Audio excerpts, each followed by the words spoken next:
जय जय सिया राम, जय जय सिया राम। मोदी मोदी मोदी मोदी मोदी। देश के यशस्वी प्रधानमंत्री कैसा हो, प्रधानमंत्री कैसा हो। अब की बार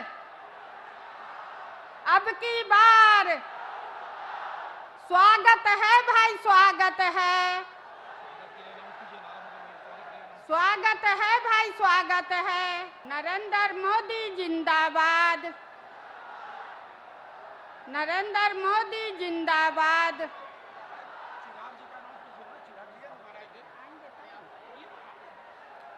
अब हाजीपुर के लोकप्रिय प्रत्याशी और लोजपा आर के राष्ट्रीय अध्यक्ष भाई चिराग पासवान जी यशस्वी प्रधानमंत्री नरेंद्र मोदी जी को अंग वस्त्र देकर सम्मानित करेंगे।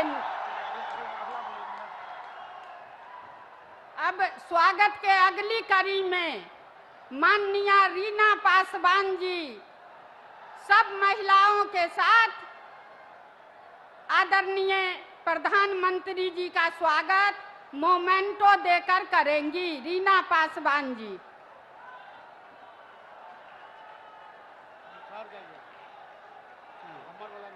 हाँ ना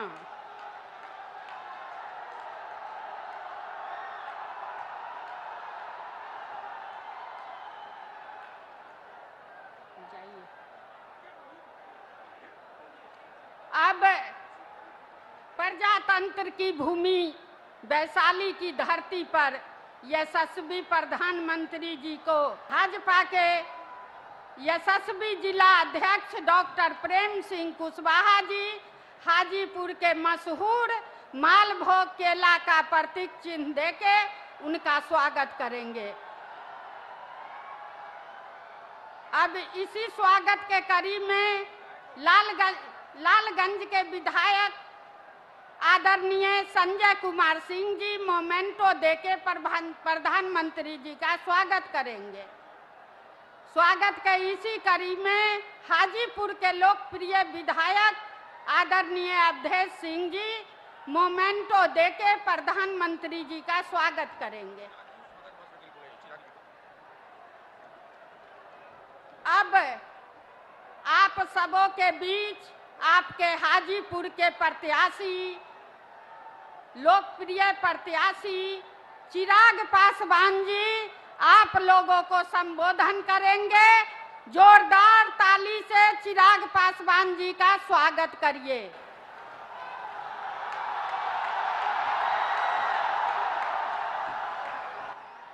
साथियों, प्रधानमंत्री जी के व्यस्ततम कार्यक्रम का हम लोग सम्मान करते हुए मैं पूरे मंच को एक साथ संबोधित करते हुए हमारे प्रधानमंत्री आदरणीय नरेंद्र मोदी जी का हाजीपुर की इस पावन धरती पर हम सब जोरदार तालियों से हम लोग स्वागत करें। आदरणीय प्रधानमंत्री जिंदाबाद, आदरणीय प्रधानमंत्री जिंदाबाद। साथियों, आज का ये दिन मेरे लिए मिश्रित भावनाओं से भरा हुआ है, जहां एक तरफ लोक जनशक्ति पार्टी रामविलास की तरफ से एनडीए का समर्थित प्रत्याशी हाजीपुर की धरती, हाजीपुर की लोकसभा से घोषित होने पर जहां इस बात का उत्साह है, तो वहीं ये बात मुझे भावुक भी करती है कि हाजीपुर की ये धरती हमेशा मेरे नेता, मेरे पिता आदरणीय रामविलास पासवान जी के नाम से जानी जाती थी। मेरे पिता का नाम हाजीपुर की महान जनता की वजह से देश में, दुनिया में जाना जाता था। आज जब वो हमारे बीच नहीं है, यकीनन ये पल मुझे भावुक करता है, पर आज मेरा हिम्मत आप बढ़ाते हैं और मेरे लिए मेरे प्रधानमंत्री जी का यहाँ आना, इससे पहले मेरे पिता, मेरे नेता आदरणीय रामविलास पासवान जी के लिए भी प्रधानमंत्री यहाँ पर आए थे, और आज जब वो यहाँ पर आए हैं, उन्होंने एक पिता की कमी को मेरे अभिभावक के रूप में पूरा करने का उन्होंने काम किया। एक बार जोरदार ताली आप लोग प्रधानमंत्री जी के स्वागत में यहाँ पर बजा। साथियों, मेरे लिए आज हाजीपुर की धरती किसी पवित्र संगम से कम नहीं है। आज यहां पर 3 ऐसी मजबूत शक्तियां मौजूद हैं जिन्होंने मेरे पिता के जाने के बाद मेरे कठिन समय में मुझे संभालने का काम किया, मेरा संरक्षण करने का काम किया। भले वो मेरी माता रीना पासवान जी हो, मेरे प्रधानमंत्री आदरणीय नरेंद्र मोदी जी हो, और आप सब हाजीपुर की महान जनता, आप लोगों की वजह से ही आज चिराग पासवान का अस्तित्व है। आप लोगों की वजह से ही आज चिराग पासवान आप लोगों के बीच मौजूद हो पाया। कई बड़ी बड़ी शक्तियों ने चिराग पासवान को समाप्त करने का प्रयास किया, पर मेरे प्रधानमंत्री जी का प्यार, उनका संरक्षण रहा कि मेरे पिता के जाने के बाद भी उन्होंने हमेशा मुझे वो स्नेह, वो प्यार देने का काम किया। साथियों, आज ये राजनीतिक मंच नहीं है, मेरे लिए आप सब परिवार के सदस्य की तरह हैं। ज्यादा राजनीतिक चर्चा ना करते हुए मैं बस ये आग्रह करने आया हूं कि हम सबको इस बात का ध्यान रखने की जरूरत है कि कौन सही मायनों में हमारे लिए कार्य कर रहा है, कौन दिन रात मेहनत कर कर हम लोग को मुख्य धारा के साथ जोड़ने का काम कर रहा है। एक तरफ हमारे प्रधानमंत्री आदरणीय नरेंद्र मोदी जी हैं। आज जब यहाँ पर इतनी भारी संख्या में महिलाएं मौजूद हैं, पहली बार देश में एक ऐसे प्रधानमंत्री आए जिन्होंने आपके सम्मान की चिंता करते हुए शौचालय का निर्माण करने का कार्य कराया, आपके लिए उज्ज्वला योजना देने का काम करवाया। मैं चाहता हूं एक बार जोरदार ताली तमाम महिलाएं हमारे प्रधानमंत्री जी के लिए बजाएं।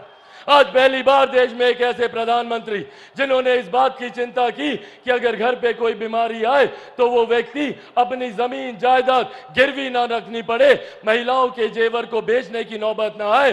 प्रधानमंत्री जी ने आयुष्मान योजना के तहत 5-5 लाख रुपए का मुफ्त इलाज हर गरीब परिवार को देने का उन्होंने प्रावधान बनाया।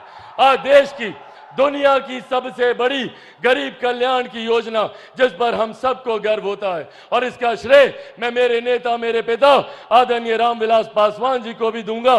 प्रधानमंत्री जी जानते हैं उस वक्त उनका खुद का स्वास्थ्य खराब था, पर प्रधानमंत्री जी की सोच को धरातल पर उतारने के लिए प्रधानमंत्री गरीब जन कल्याण अन्न योजना के तहत आज भी देश में 81 करोड़ लोगों को मुफ्त में राशन दिया जा रहा है। ये सोच हमारे प्रधानमंत्री आदरणीय नरेंद्र मोदी जी की है।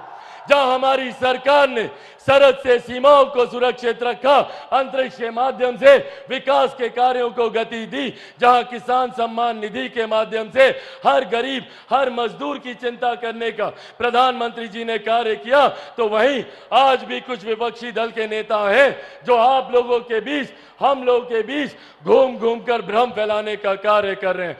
कौन है ये लोग? ये वही लोग हैं जो 90 के दशक में लाठी में तेल पिलाने का काम करते थे।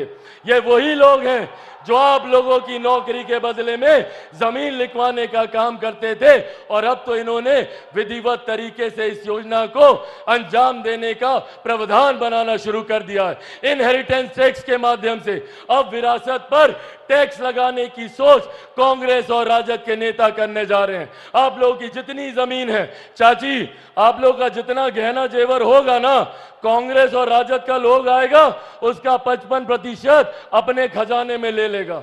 ये हम लोग को याद रखने की जरूरत है कि किस तरीके से हम लोगों का थोड़ी बहुत संपत्ति जो भी अर्जित की गरीब किसान, गरीब मजदूर या महिलाओं ने, उसको भी हड़पने की सोच कांग्रेस और राजद के लोग रखते हैं और भ्रम फैलाने का ये लोग काम करते हैं, झूठ बोलने की बात करते हैं। कभी कहेंगे संविधान खत्म हो जाएगा, कभी कहेंगे आरक्षण समाप्त हो जाएगा, तो कभी कहेंगे कि लोकतंत्र की हत्या हो जाएगी। ये लोग लोकतंत्र की बात करेंगे जिन्होंने सन 75 में आपातकाल लगाकर सही मायनों में लोकतंत्र की हत्या करने का काम किया।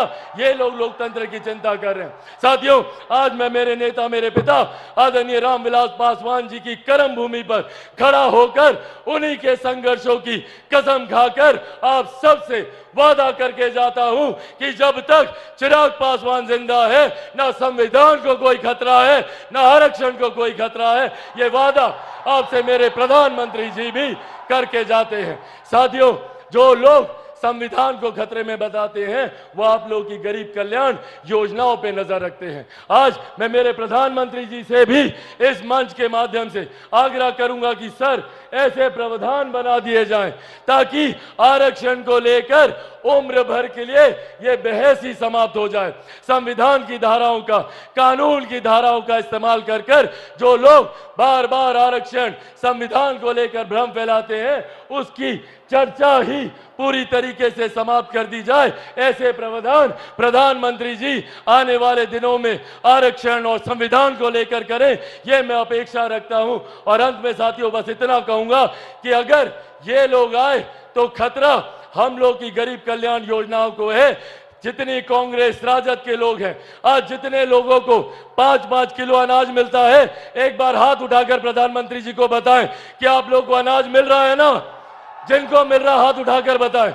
अगर कांग्रेस के लोग आए, राजद के लोग आए, तो ये लोग ये अनाज मिलना बंद करा देंगे। आयुष्मान योजना को ये लोग बंद करा देंगे, क्योंकि ये लोग चाहते हैं कि गरीब गरीब रहे। और दूसरी तरफ हमारे प्रधानमंत्री जी ने 2047 तक भारत को एक विकसित देश बनाने का लक्ष्य रखा है। आइए हम सब मिलकर प्रधानमंत्री जी के इस लक्ष्य में अपना महत्वपूर्ण योगदान दें और एक बार अंत में जोरदार ऐसी ताली बजाइए कि हम सबको, प्रधानमंत्री जी को हम सब विश्वास दिला सके कि बिहार से 40 की 40 सीटें हम लोग प्रधानमंत्री जी को देने जा रहे हैं। जोरदार ताली से आदरणीय प्रधानमंत्री जिंदाबाद, आदरणीय प्रधानमंत्री जिंदाबाद। अंत में साथियों पुनः मेरे पिता की इस धरती को मैं नमन करते हुए अपने पिता को एक बार फिर से इस मन से श्रद्धांजलि देता हूं। मेरी मां, मेरी ताकत यहां पर मौजूद है, एक बार उनको ही चरणों में भी नमन करते हुए आदरणीय रामविलास पासवान अमर रहे, आदरणीय रामविलास पासवान अमर रहे, एनडीए गठबंधन जिंदाबाद। बहुत बहुत धन्यवाद साथियों, जय हिंद।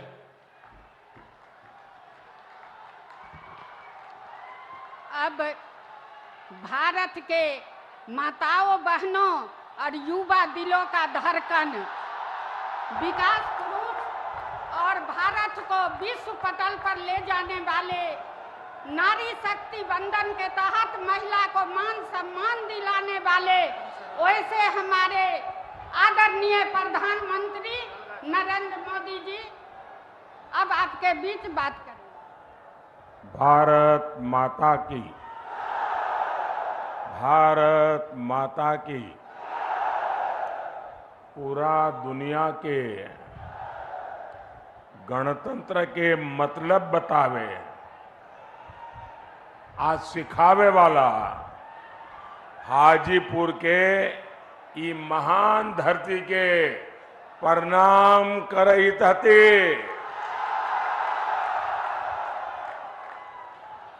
आज देश में चौथे चरण के लिए मतदान हो रहा है।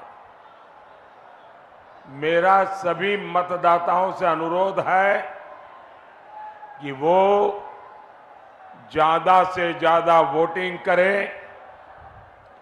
ये चुनाव लोकतंत्र के एक महापर्व होता है और ज्यादा मतदान इसकी शोभा और बढ़ा देता है और आपका एक एक वोट ये हमारे लोकतंत्र का गहना बन जाता है।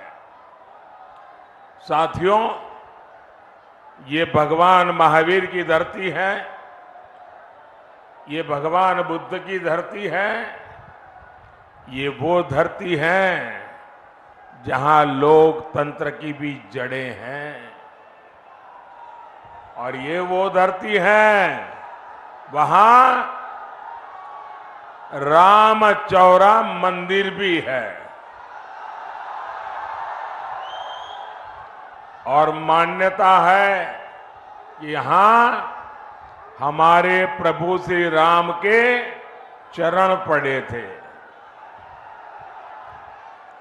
इसलिए हाजीपुर आकर आपसे आशीर्वाद लेना मेरे लिए बहुत बड़ा सौभाग्य है। साथियों, ये पहला लोकसभा चुनाव है जब हम स्वर्गीय रामविलास पासवान जी की अनुपस्थिति में लड़ रहे हैं। रामविलास जी सामाजिक न्याय के सच्चे साधक थे और हाजीपुर के प्रति उनका लगाव, हाजीपुर के प्रति उनका समर्पण, ये हमेशा हमेशा याद रहेगा। हाजीपुर के लिए, उनके सपनों को पूरा करने के लिए हम सब संकल्पबद्ध हैं। साथियों, 4 जून बहुत दूर नहीं है। 4 जून को सुबह के इस समय सबकी नजर टीवी पर होगी, रेडियो पर होगी, सोशल मीडिया खंगालते होंगे और आप जो आशीर्वाद दे रहे हैं वो 4 जून को एक के बाद एक भाजपा एनडीए के विजय की ओर आगे बढ़ता जाएगा। और चुनाव के परिणाम क्या कहेंगे? चुनाव के परिणाम क्या कहेंगे? फिर एक बार, फिर एक बार, फिर एक बार एनडीए को दिया आपका वोट केंद्र में मोदी की मजबूत सरकार बनाएगा। आरजेडी, कांग्रेस या इंडिया अलायंस को तो अगर किसी ने गलती से भी बटन दबा दिया ना तो उसका वोट तो बेकार जाना जाना तय है। और बिहार के लोग तो समझदार है, वो बेकार जाने वाली चीज कभी करते ही नहीं है। और इसलिए अपना वोट सरकार बनाने के लिए दीजिए, देश बनाने के लिए दीजिए, आपके भविष्य के लिए, आपके बच्चों के उज्जवल भविष्य के लिए दीजिए। आपका वोट एनडीए को दीजिए। साथियों, बिहार के लोगों के सामर्थ्य और बिहार के लोगों की समझदारी का मैं बहुत सम्मान करता हूं, लेकिन मुझे ये देखकर दुख भी होता है कि सामाजिक न्याय के नाम पर लालटेन वालों ने बिहार में कितनी अंधेर गर्दी फैलाई। इन लोगों ने बिहार के लोगों को गरीब और अभाव में धकेल दिया, जंगल राज दिया।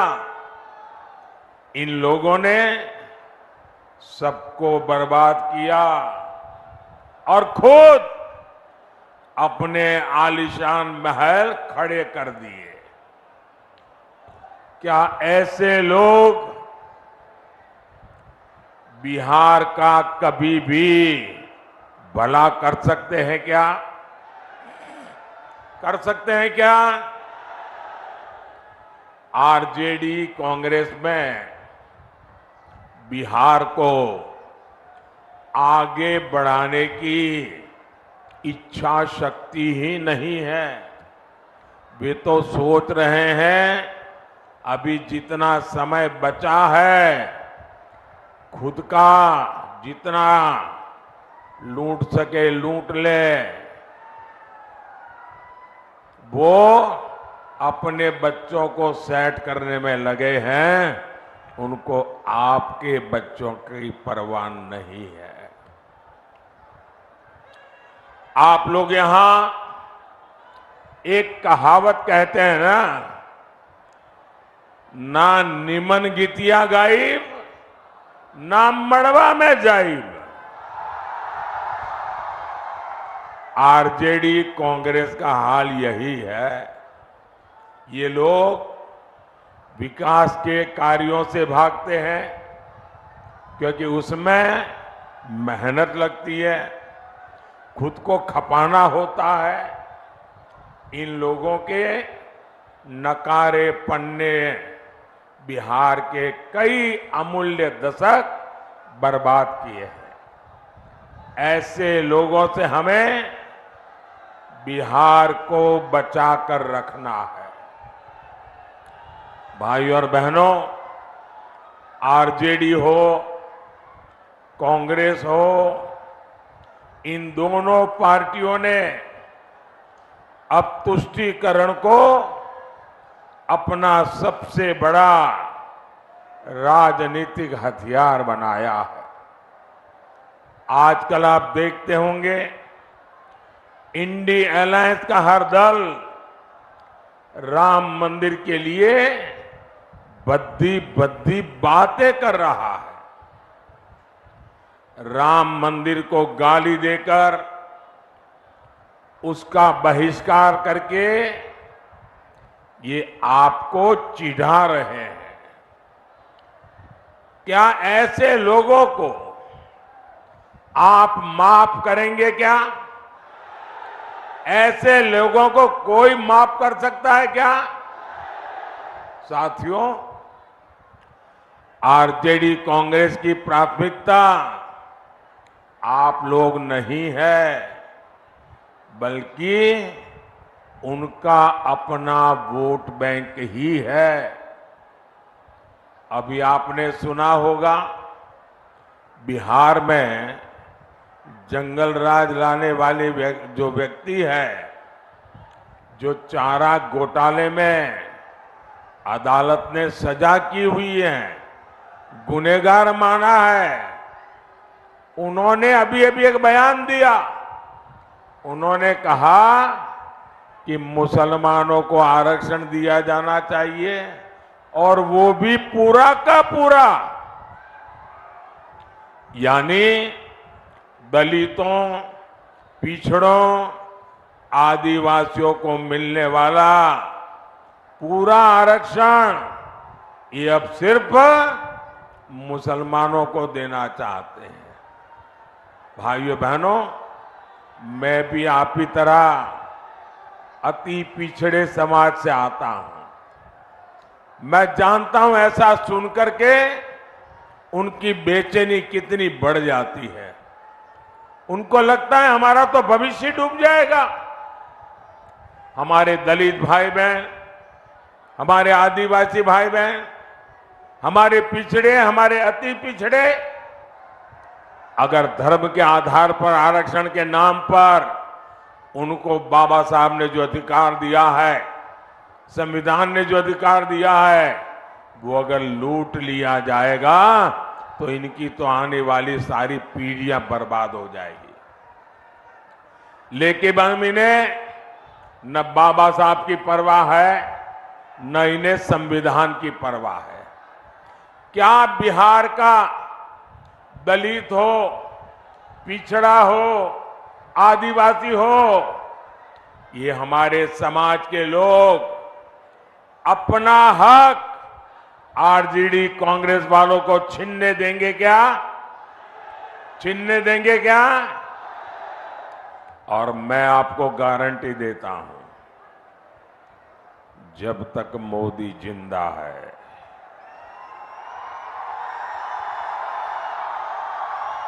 ये आपके अधिकारों पर डाका नहीं डाल सकते।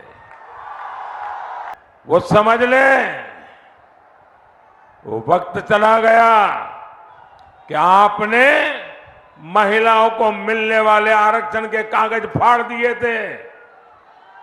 आगे अगर ऐसी कोई कोशिश करेंगे तो लेने के देने पड़ जाएंगे। साथियों, ये बीजेपी है एनडीए है जो सामाजिक न्याय की पहरेदार है। आज देश में एससी, एसटी, ओबीसी के सबसे अधिक एमपी, सबसे अधिक एमएलए ये बीजेपी और एनडीए के हैं। केंद्रीय मंत्रिमंडल में 60% मंत्री इन्हीं वर्गों के हैं। इतना ही नहीं, 2014 में जब हमारी सरकार बनी तो हमने एक दलित बेटे रामनाथ कोविंद जी को राष्ट्रपति बनाया और अब आदिवासी समाज की बेटी द्रौपदी मुर्मू जी हमारे देश की राष्ट्रपति के नाते मार्गदर्शन कर रही। ये होती है भागीदारी, ये होता है सबका साथ सबका विकास का मंत्र। भाइयों और बहनों, कांग्रेस आरजेडी ने मिलकर बिहार की अनेक पीढ़ियों को, उनके सपनों को तबाह किया है। और आज जब यहां इतनी बड़ी मात्रा में माताएं बहनें आशीर्वाद देने आई है, 40 साल से लटका हुआ एक मामला आरजेडी वालों ने पार्लियामेंट में जिन कागजों को छीन करके फाड़ दिया था, वो मामला था इस देश की माताओं बहनों को पार्लियामेंट में, असेंबली में अधिकार देने का, आरक्षण देने का। और इसके कारण, ये आरजेडी की मानसिकता के कारण, कांग्रेस की विकृत मानसिकता के कारण महिलाओं को अधिकार नहीं मिला। ये आपका भाई, माता, ये आपका बेटा, आपने जब मुझे वहां सेवा करने के लिए भेजा ना, मैंने नई संसद बनते ही महिलाओं के लिए आरक्षण का भी काम पूरा कर दिया है। ये आरजेडी वाले इसके विरोधी है। अगर ये दोबारा कोशिश की आने की तो ये भी छीन लेंगे, आप मान के चलिए। आरजेडी के राज में यहां सिर्फ अपहरण और फिरौती उद्योग ही फला फूला। हाजीपुर ने तो देखा है कैसे यहां के उद्योग धंधे सब चौपट हो गए। आरजेडी कांग्रेस ने बिहार को सिर्फ पलायन दिया, बिहार को सिर्फ तबाही दी। साथियों, मोदी विकसित बिहार, विकसित भारत के संकल्प को लेकर निकला है। और मोदी का, एनडीए का ट्रैक रिकॉर्ड क्या है? हमारा ट्रैक रिकॉर्ड भ्रष्टाचारियों को खोज करके सजा देने का है। मैं देश को, आप लोगों को एक आंकड़ा देता हूं। आप लोग ध्यान से सुनेंगे आंकड़ा, ये आपको काम आएगा। ये जो टीवी पर आप नोटों के पहाड़ देखते हैं ना, ये राजनेताओं के यहां से पकड़े जाते हैं। ये गरीब का पैसा है और ये गरीब के पैसों की लूट मुझे सोने नहीं देती है। भाइयों, जब केंद्र में ये आरजेडी और कांग्रेस वाले सरकार चलाते थे, तब ये ईडी जो कर रहे हैं ना, ये क्यों चिल्ला रहे हैं मैं बताता हूं। ये ईडी ने उस समय कितना रुपया जब्त किया था मैं बताऊं? उस समय उन्होंने कांग्रेस के 10 साल में सिर्फ 35 लाख रुपया जब्त किया था। पूरे देश में से 10 साल में 35 लाख रुपये, मतलब जो बच्चा स्कूल जाने का बैग लेके जाता है ना, वो बैग में आ जाए, स्कूल बैग में भर जाए, इतने 35 लाख रुपया जब्त किया था। और चोरी करने वाले चोरी कर रहे थे। मोदी ने, ये जो चोरों ने रुपया पैसा गरीबों का लूटा है, उनके यहां सर्च की। 10 साल में मोदी ने कितना रुपया जब्त किया बताऊं? मोदी ने 2200 करोड़ रुपया जब्त किया है। उन्होंने जो पैसा जब्त किया था वो स्कूल बैग में आ जाए इतना था। मोदी ने जो पैसा जब्त किया है, अगर उन पैसों को ले जाना है तो जो छोटे ट्रक आते हैं ना, 70 ट्रक लगते हैं, 70 ट्रक, 70। कहां एक स्कूल बैग वाला पैसा और कहां 70 ट्रक भर करके पैसा। और ये चोरों को नींद उड़ गई है और इसलिए मोदी को गाली दे रहे हैं। साथियों, इन लोगों ने आपको लूटकर, नौकरी के बदले जमीनें लिखवाकर दिल्ली और देश में जो जायदाद बनाई है वो अब सब एजेंसियों ने जब्त कर ली है। और मैं आपको भरोसा, गारंटी देता हूं, जिसने गरीब से जमीन छीनी है वो बच करके नहीं जाएगा।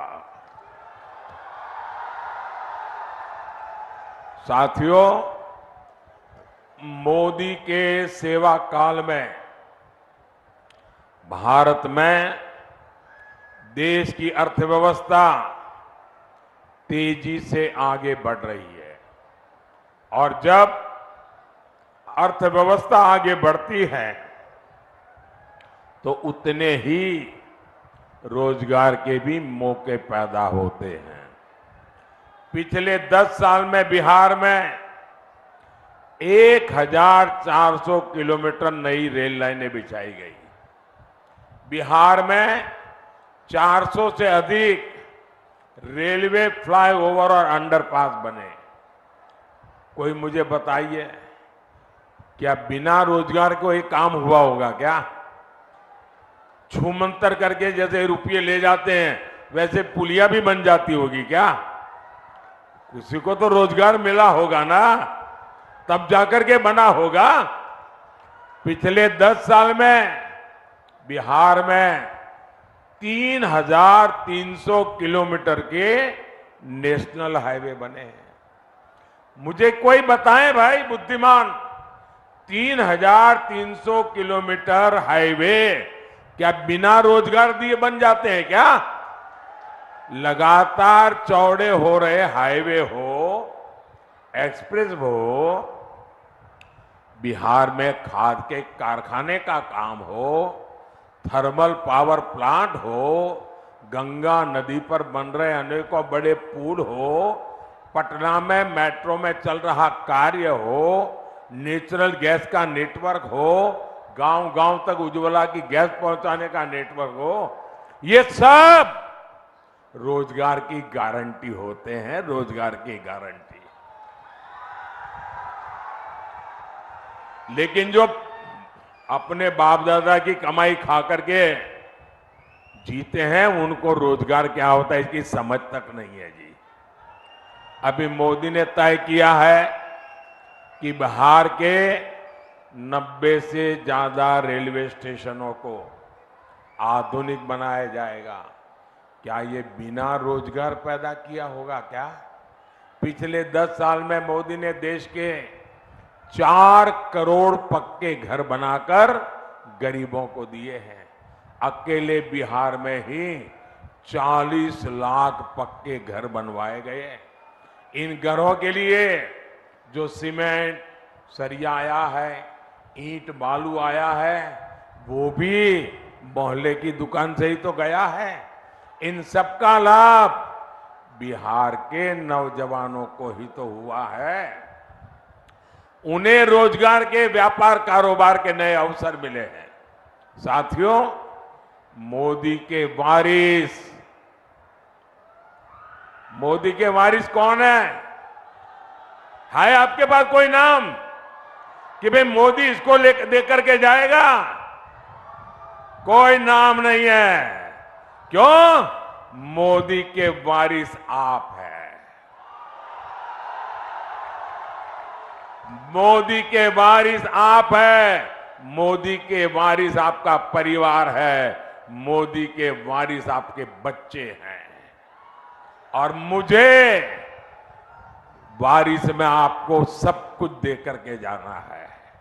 मुझे आपको सुख चैन की जिंदगी दे करके जाना है।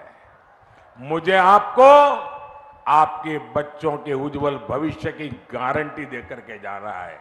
मुझे आपको विकसित भारत आपके हाथ में सौंप करके जाना है। और इसलिए मैं हर कोशिश कर रहा हूं कि युवाओं के हर सपने पूरे हो, वो हर काम कर सके, अपने सारे सपनों को सिद्ध कर सके। आपको जानकर खुशी होगी, सिर्फ मुद्रा योजना में बिहार में 2.5 लाख करोड़ रुपए की मदद युवाओं को दी गई है। 2.5 लाख करोड़, और वो भी मोदी की गारंटी पर। इन युवाओं से गारंटी नहीं मांगी, उनसे उनकी संपत्ति का हिसाब नहीं मांगा। मोदी को बिहार के नौजवानों पर भरोसा है, उनको मैं रुपये दूंगा, वो डबल कर देंगे और बैंक का लोन भी वापस कर देंगे, ये मेरा भरोसा है। ये 3 लाख करोड़ रुपए यहां दलित, अति पिछड़े युवाओं को मिले, महिलाओं को मिले, इससे यहां लाखों काम शुरू हुए। यहां वैशाली सहित पूरे बिहार में टूरिज्म आधारित रोजगार की अद्भुत संभावना है। यहां बुद्ध सर्किट योजना के तहत काम चल रहा है, इससे भी क्षेत्र में रोजगार के नए अवसर बनेंगे। साथियों, विकसित बिहार, विकसित भारत के लिए आपको 20 मई को ज्यादा से ज्यादा मतदान करना है। करोगे? ज्यादा से ज्यादा मतदान करोगे? पुराने रिकॉर्ड तोड़ेंगे?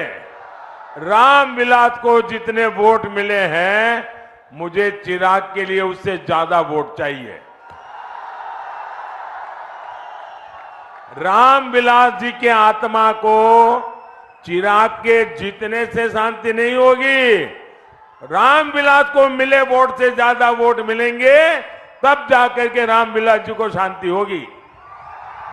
और इसलिए इस बार जब आप वोट देंगे ना, तो एक वोट की ताकत है आपके चिराग का जीतना, और उसी वोट की आत्मा है रामविलास को श्रद्धांजलि। भाइयों बहनों, मैं चिराग के लिए इसलिए नहीं आया कि उसको मुझे जिताना है, वो तो जीतने वाला ही है। मैं यहां आया हूं रामविलास जी का कर्ज चुकाने के लिए। मेरे अनन्य साथी रहे रामविलास जी, और इसलिए मैं सामने से यहां आया हूं। मुझे मालूम है यहां का परिणाम आप लोगों ने तय कर लिया है। चिराग के प्रति मेरा प्यार इसलिए है, मैं पब्लिकली आमतौर पर बोलता नहीं, लेकिन आज बोल देता हूं। चिराग जब पहली बार पार्लियामेंट में आए, तो मैं तो इतना ही जानता था रामविलास जी के बेटे हैं, लेकिन मैं देखता था उनके व्यवहार में रामविलास जी के बेटे होने का गुरूर का नामो निशान नहीं था।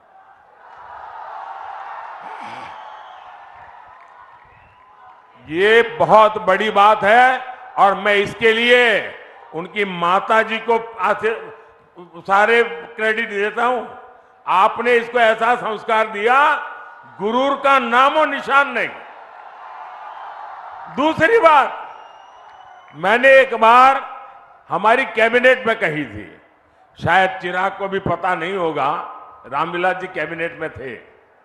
मैंने कहा कि मैं देखता हूं कि चिराग जब पार्लियामेंट चलती है, वो पूरे दिन सदन में बैठता है।